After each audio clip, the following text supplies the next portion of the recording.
하시고 우리에게 새 힘 허락하여 주시고 육신의 질병에서 노임받게 하여 주시고 예수 그리스도의 부활의 능력으로 우리를 깨끗하게 하여 주시옵소서. 우리의 영혼 육이 강건해지고 성령의 충만함으로 나아가기를 원합니다. 하나님, 하나님의 음성이 들려오게 하여 주셔서 오늘 우리를 치료하시고 우리를 새롭게 하시고 정결케 하시는 주님의 놀라운 은혜를 말씀을 통하여 우리가 아버지 믿음으로 바라보게 하여 주시옵소서. 성령님, 이 시간에 악한 마귀 사단 틈타지 않도록 이미 승리하신 예수 그리스도를 믿음으로 선포하고 나갈 수 있는 은혜가 나타나게 하여 주시옵소서. 예수님의 이름으로 간절히 기도드립니다. 오늘 11장, 예레미야 11장 전체적으로 다 보는데요. 18절부터 우리 22절까지만 23절까지만 읽고 말씀 쫓아가겠습니다. 예레미야 11장 18절에서 23절까지입니다. 같이 합독합니다. 여호와께서 내게 알게 하셨으므로 내가 그것을 알았나이다. 그때에 주께서 그들의 행위를 내게 보이셨나이다. 나는 끌려서 도살당하러 가는 순한 어린 양과 같으므로 그들이 나를 해하려고 꾀하기를 우리가 그 나무와 열매를 함께 박멸하자. 그를 살아있는 자의 땅에서 끊어서 그의 이름이 다시 기억되지 못하게 하자 함을 내가 알지 못하였나이다. 공의로 판단하시며 사람의 마음을 감찰하시는 만군의 여호와여, 나의 원통함을 주께 아뢰사오니 그들에게 대한 주의 보복을 내가 보리이다 하였더니 여호와께서 아나돗 사람들에 대하여 이와 같이 말씀하시되 그들이 내 생명을 빼앗으려고 찾아 이르기를 너는 여호와의 이름으로 예언하지 말라. 두렵건대 우리 손에 죽을까 하노라 하도다. 그러므로 만군의 여호와께서 이와 같이 말씀하시니라. 보라, 내가 그들을 멸하리니 청년들은 칼에 죽으며 자녀들은 기근에 죽고 남는 자가 없으리라. 내가 아나돗 사람에게 재앙을 내리니 곧 그들을 벌할 해니라. 아멘. 예레미야서를 읽어보다 보면 중간중간에 예레미야 자신이 자신의 고백을 하는 것이 있습니다. 그게 총 6번이 나오는데요. 오늘 11장이 예레미야 자신이 고백하는 자신의 고백, 자신의 고백을 하는 첫 번째 11장 내용인데요. 그것이 안타깝게도 다른 사람들이 예레미야를 음모하고 그리고 위협하는 그런 가운데 하나님의 보호하심을 예레미야는 고백하는 것입니다. 근데 그냥 음모하고 위협하는 것만 끝나는 것이 아니라 죽이려고까지 그렇게 작정하고 있다는 것입니다. 여러분 한번 생각해 보세요. 하나님의 음성을 직접 들을 수 있는 어떤 하나님의 사람이 있다면 여러분, 우리는 그 하나님의 말씀을 들으려 하지 않겠습니까? 근데 여러분, 듣지 않는다는 것입니다. 이유는 뭐냐면 하나님으로 인하여서 구원받지 못한 백성이라면 하나님을 알라고 하지도 않고 하나님을 말씀을 들으려고 하지도 않아요. 여러분, 그것이 인간이 가지고 있는 영적인 문제라는 것입니다. 여러분, 가장 큰 죄가 뭔가요? 내가 도둑질하고 남을 속이고 이런 건 세상에 윤리적으로 더 죄죠. 하나님도 그거를 죄라고 말씀합니다. 그러나 근본적인 가장 큰 죄는 뭐냐면 하나님을 부인하는 것입니다. 하나님을 없다고 하는 것이고 하나님을 인정하지 않는 게 가장 큰 죄라는 것입니다. 여러분, 아담과 하와가 결국은 에덴 동산에서 범죄할 수 있었던 가장 중요한 요소는 하나님을 하나님으로 인정하지 않았던 것입니다. 그렇기 때문에 결국은 그들은 죄 가운데 사망에 노출되게 된 것이죠. 그러나 오늘 하나님의 음성이 들려오는데도 그 하나님의 음성을 듣지 않겠다고 하는 그것은 우리의 육신이 지금 반응하고 싶지 않다는 것입니다. 영혼을 가리고 있는 것이죠.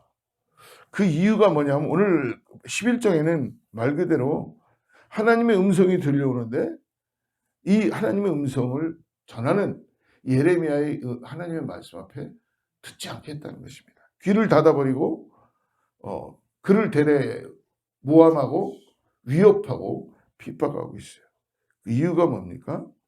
그들의 마음에 하나님께 감추고 싶은 걸림이 너무 많은 거예요. 여러분, 한번 언젠가 말씀드렸죠. 우리는 죄 가운데 노출되어서 삽니다. 아무리 죄를 피하고 살라 그래도요, 우리는 또 죄 가운데 노출돼서 살 수밖에 없기 때문에 하나님의 긍휼하심이 필요한 것입니다. 여러분, 우리가 아무리 감춘다 그래도 여러분, 하나님은 마치 슬로우 모션을 찍으듯이 고속 촬영으로 우리를 일거수일투족을 눈동자처럼 우리를 지켜보고 계신다고 합니다.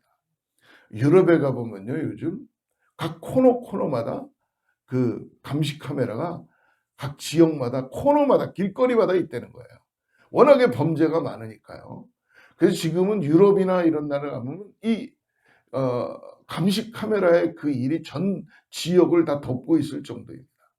그래서 어떤 범죄가 일어나면 먼저 찾아가는 게 그 감시 카메라를 통해서 CCTV를 통해서 찾아내죠. 여러분, 그래도 범죄는 일어납니다. 사각지대가 있다는 것이죠. 인간이 만드는 그 감시 카메라는 다 보여줄 수는 없겠죠. 그러나 여러분, 하나님은 다 노출되어 있고 하나님은 다 본다는 것입니다. 그렇기 때문에 우리가 죄 가운데 있으면서도 우리를 보고 계시는, 우리를 지켜주시고 함께 하시는 그분께 우리는 마음을 열고 돌이켜야 되는데, 문제는 뭡니까? 그 음성에 순종하고자 하는 마음이 없는 거예요. 걸림돌이 있으니까. 왜냐하면 세상에 하나님이 기뻐하지 않는 것은 너무 많이 가득 차 있는 거예요. 또 인간은 또 알아가지고 그거를 감추고 싶은 건데 감춰지지 못하죠. 그러니까 겉은 회칠한 무덤인데 내 안은 하나님이 기뻐하시지 않는 거로 가득 차 있는 거예요. 부와 명예와 뭐 이런 게 나쁘겠어요? 그런데 하나님이 원하지 않는 방법으로 살아가고 있는 그런 인생들이 있다는 것입니다. 자신의 사회적 지위 등 내려놓을 것들이 하나님보다 더 크게 보여지고 있는 거예요. 결국 지금 유다 백성들이나 이스라엘 백성들의 문제가 뭡니까? 하나님보다 우상을 더 섬기는 게 문제잖아요. 아무리 아니라 그래도 나는 오늘 아닙니다 해야 돼요. 여러분, 정말 우리 자신들을 돌아다봐도 정말 하나님이 우선입니까? 우리가 만약 정말 하나님의 우선에 대한 신앙생활을 하고 있고 삶을 살아가고 있다면 이 땅은 이렇게 처참해질 수 없을 것입니다. 우리 가정들은 그렇게 어려워질 수 없을 것입니다. 우리 자녀들은 돌아오게 될 것이고 꿈을 꾸게 될 것이고 환상을 보게 될 것입니다. 말씀이 그렇게 하고 계시니까요. 그렇지 못하다는 거예요. 우리 그래서 주님 앞에 나아가서 다시 엎드리고 하나님의 긍휼하심을 구해야 되지 않겠습니까? 여러분, 오늘 예레미야를 죽이려는 이 아나돗 사람들의 음모와 예레미야의 하소연과 하나님의 답변에 대해서 우리에게 증거해 주는데요. 여러분, 예레미야는 하나님 앞에서 참으로 신실한 선지자였어요. 사랑하는 성도 여러분, 하나님 앞에서 하나님은 어떤 사람을 사용할까요? 성경에 분명히 얘기해 줍니다. 딱 한 사람 얘기해 주죠. 내 마음에 합한 자, 다윗이었습니다. 여러분, 하나님은 우리의 어떤 걸 보신다고 합니까? 중심을 보시는 분이십니다.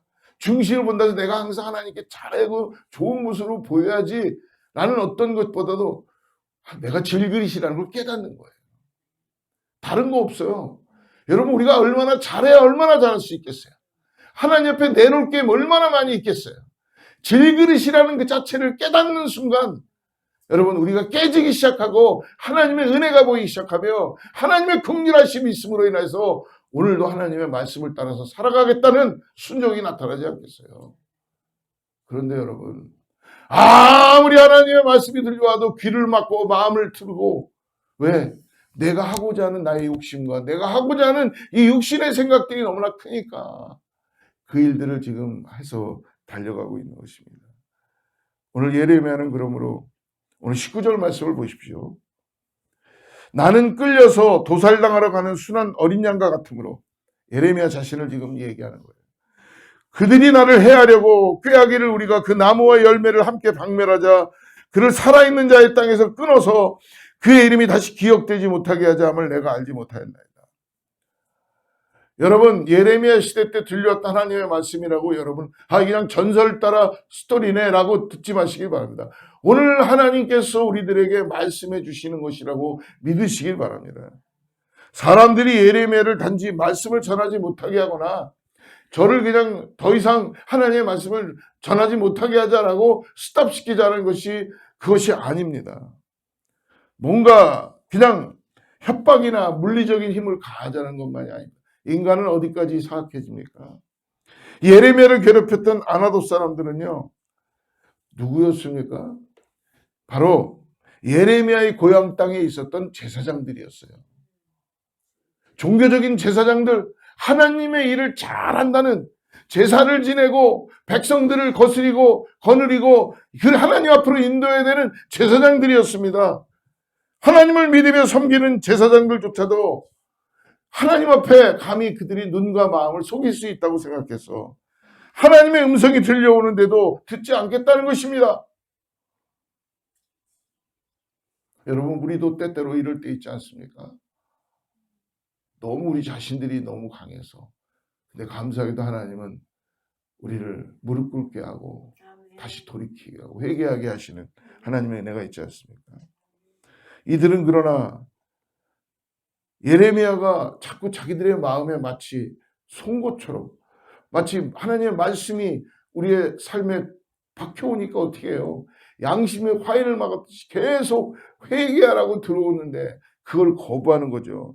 그러니까 그를 죽여서 그의 가문의 씨를 말려야 하는 사람이라고까지 생각하는 모의를 하게 돼요.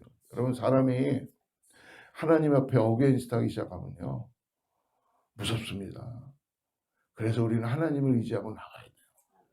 여러분, 그렇기 때문에 항상 하나님 앞에 페이버를 얻는 성도들 되기를 축복합니다. 사람에게 페이버를 얻으려고 하지 말고요. 네? 여러분, 너무 사람들에게 페이버를 얻으려고 하지 말고 가만히 보십시오. 하나님께 페이버를 얻어야 돼요. 하나님께 페이버를 얻는 인상이 돼야지 하나님의 긍휼하심과 이 땅의 자유함을 가지고 하나님의 백성으로 살아갈 수 있죠. 예레미야를 통해서 전해진 하나님의 말씀은 유다 백성들에게는 그들의 실상을 보여주는 거울과도 같았습니다. 그 거울을 통해서 자신을 보자 어땠어요? 너무 흉측한 모습이 보인 거예요. 그럼 돌이켜야죠. 근데 그들은 자신들의 삶을 고치려고 하지 않고 그 거울이 틀렸다고 말하는 거예요. 아유, 목사님, 저는 절대로 그렇게 안 할 겁니다. 하나님 안 속습니다. 우리 다 절대로 그렇게 안 할 겁니다. 하지만 이 말씀이 끝나고 우리 삶으로 돌아가면 언제 그랬냐듯이 우리는 하나님의 말씀을 막습니다. 그리고 내가 띠를 띠고 가고 싶은 대로 또 가는 거예요. 그게 지금 우리들의 모습이 아닌가 싶습니다. 그 거울을 막을 뿐만이 아니라 거울을 깨려고 하죠. 오늘 본문은 이렇게 우리에게 마침표를 찍습니다. 22절, 23절 같이 읽죠. 시작. 그러므로 만군의 여호와께서 이와 같이 말씀하시니라. 보라, 내가 그들을 벌하리니 청년들은 칼에 죽으며 자녀들은 기근에 죽고 남는 자가 없으리라. 내가 아나돗 사람에게 재앙을 내리니 곧 그들을 벌할 해니라. 하나님이 예레미야를 죽음 가운데 놓여 있지 않게 해요. 아나돗 제사장들인과 아나돗 사람들은 예레미야를 죽이려고 모의하고 합의를 했지만 예레미야는 죽음 가운데 놓여 있는 슬픔에 쌓여져 있어요. 그러나 하나님은요, 예레미야를 보호하시는 분입니다. 하나님은 예레미야를 통해서 하나님이 친히 일하시겠다고 말씀을 주세요. 사랑하는 성도 여러분, 오늘 억울합니까? 인생을 살면서 뭔가 하나님대로 하나님 믿고 하나님 의지하고 살아가니까 세상에서 요즘 억울해요? 억울하지요. 왜 안 억울하겠어요? 근데 그 억울함이 여러분 하나님의 긍휼하심이라는 걸 잊지 마시기 바랍니다. 억울하다고만 고백하고 느끼지 마시고 오늘 하나님이 나를 피난처가 되시고 하나님이 나의 날개가 되시고 하나님이 나의 반석 위에 나를 세우시는구나 라고 믿음으로 바라보시기 바랍니다. 여러분, 사악한 길에 그 사망의 음침한 길을 골짜기를 걸어가지 않게 하시는 주님의 은혜를 감사하시기 바랍니다. 지금은 여러분 좋은 것 같고 지금은 뭔가 내 뜻대로 되는 것 같지만 죄송하지만 거기가 여러분 사망의 음침한 골짜기가 되게 된다는 것입니다. 오늘 우리를 억울한 가운데서 건지시고 하나님 앞에 나오게 하시는 이 하나님의 은혜를 깨닫고 나가시기를 주님으로 축복합니다. 사랑하는 성도 여러분, 오늘 예레미야를 보니까 예수님이 생각나지 않나요? 예수님께서도 말씀하셨죠. 요한복음 4장 44절에 선지자가 고향에서는 높임을 받지 못한다. 하나님께서는 예레미야가 고향 사람들에게 죽임을 당하는 것을 허락하지 않으시고 그들이 재앙을 당하게 될 것이라고 알려주십니다. 모든 것이 하나님의 뜻대로 될 것임을 천명하고 가르쳐주고 계시는 거예요. 오늘 그러므로 11장에서 하나님은 확실하게 말씀해 주십니다. 내가 예레미야야 너를 지켜줄 것이고 그리고 내가 정의를 이 땅에 행할 것이다. 할렐루야. 우리 하나님 그런 분이신 것을 믿음으로 바라보시기를 축복합니다. 우리 11장의 전반주에 한 절만 좀 보기로 하는데요. 4절입니다. 4절 같이 읽어보죠. 시작. 이 언약은 내가 너희 조상들을 쇠풀무 애굽 땅에서 이끌어내던 날에 그들에게 명령한 것이라. 곧 내가 이르기를 너희는 내 목소리를 순종하고 나의 모든 명령을 따라 행하라. 그리하면 너희는 내 백성이 되겠고 나는 너의 하나님이 되리라. 근데 오늘 4절에 보니까 쇠풀무라는 단어가 나오죠. 이 쇠풀무. 근데 이 쇠풀무라는 단어를 빼고 말씀을 다시 보면은 이 언약은 내가 너희 조상들을 애굽 땅에서 이끌어내던 날에 그들에게 명령한 것이라. 그러니까 이 쇠풀무라고 하는 한 단어를 더 넣으신 거예요, 하나님이. 왜 넣으셨을까? 하나님께서 이스라엘 자손이 400년 동안 애굽에서 종노릇할 때에 하나님의 은혜로 이들을 건져주셨죠. 이 언약하셔갖고 약속하시고 건져주셨어요. 하나님께서는 이 400년간 애굽에서 노예 생활을 한 것을 오늘 뭐라고 말씀하시냐면 쇠풀무라고 얘기합니다. 이 쇠풀무라는 원어의 뜻은 뭐냐면 용광로예요. 펄펄 끓는 용광로. 이 쇠풀무는 바로 새로운 쇠를 만들어내는 곳입니다. 사랑하는 성도 여러분, 쇠는 풀무에 들어가기 전에도 쇠이고 나와도 쇠입니다. 그러나 이전과는 전혀 다른 쇠가 된다는 것입니다. 이스라엘 자손들이 애굽에서 400년간 노예 생활을 한 것은 하나님께서 그 사실을 몰라서 그런 것이 아니고 능력이 없어서 그렇게 하신 것이 아니라 뭐예요? 이스라엘 자손들을 전혀 새로운 프로젝트를 통하여 하나님이 새로운 존재로 만드시기 위해서 예수님께서 말씀해 주신 것처럼 하나님이 이들을 훈련하시고 단련하신 거예요. 그래서 쇠풀무에서 이들을 하나님께서 이들이 언약을 가지고 나올 때에 사용하시려고 하나님이 역사하고 계시다는 것을 가르쳐 주고 계시는 것입니다. 사랑하는 성도 여러분, 예수님은 죽음의 권세를 이기시고 부활의 영광을 보여주셨습니다. 우리는 그러므로 본래 영원한 죽음의 풀무 속에 있어야 했는데 거기서 우리를 건져주셔서 우리 영원한 생명 싸개로 우리를 싸주시고 건져주신 거 아닙니까? 그러므로 사랑하는 성도 여러분, 오늘 하루도 우리가 고통의 그릇이 아니라 우리의 인생이 우리를 영원한 생명 싸개로 싸주시는 예수 그리스도와 함께 은혜의 도가니로 나가는 저와 여러분 되길 축복합니다. 오늘 하루도 우리도 영원에 잇대어진 삶을 살게 해주시기 위해서 십자가의 쇠풀무에서 부활하시는 주님께 초점을 맞추시고 오늘 어떤 상황이 있어도 하나님께 나가는 사랑하는 모든 성도님들 되기를 주로 축복합니다. 기도하겠습니다. 하나님, 오늘도 나와 맺은 언약을 지키라는 하나님의 간곡한 말씀을 내가 헛되게 듣지 않도록 깨어서 내 귀를 열고 내 마음을 열고 끊임없는 우상 숭배로 하나님의 속을 상하게 만든 이스라엘 자손들이나 유다 백성처럼 그렇게 살지 않도록 주님께 돌이키게 하여 주시옵소서. 하나님의 나라와 하나님보다 솔로몬의 영광으로 대변되는 세속적 그런 모든 것들에 우리의 마음을 뺏기지 않도록 하나님, 내가 주님을 더욱더 의지하게 하시고 주님으로 인하여 만족하는 인생 되게 하여 주시옵소서.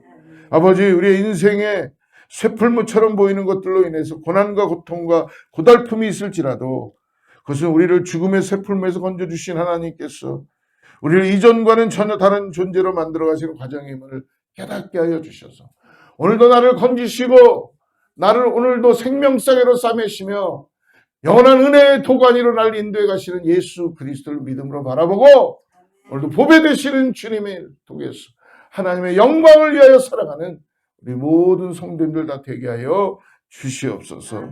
예수님의 이름으로 간절히 기도드립니다.